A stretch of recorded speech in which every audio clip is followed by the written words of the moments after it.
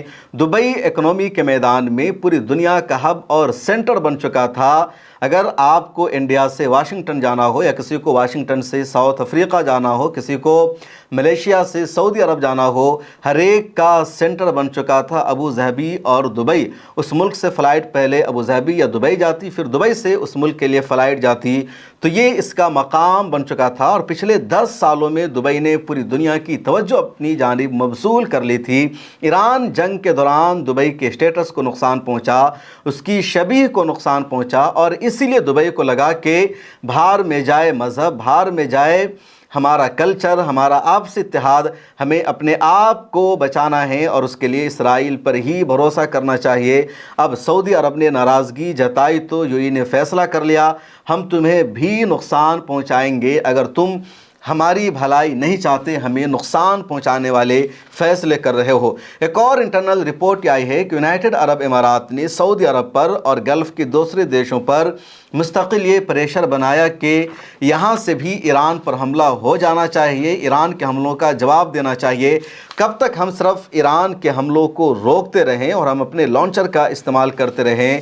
لیکن سعودی عرب نے تمام گلف کے دیشوں کو سمجھایا کہ ہمیں جوابی حملہ نہیں کرنا چاہیے، اگر ہم جوابی حملہ کریں گے تو امریکہ اور اسرائیل کی جو سازش ہے، جو ٹریپ ہے، ہم اس کے شکار ہو جائیں گے، اس میں پھنس جائیں گے، اس لیے ہمیں جوابی حملہ نہیں کرنا ہے۔ قطر اور سعودی عرب کی یہی رائے تھی اور UAE اس رائے کے خلاف تھا۔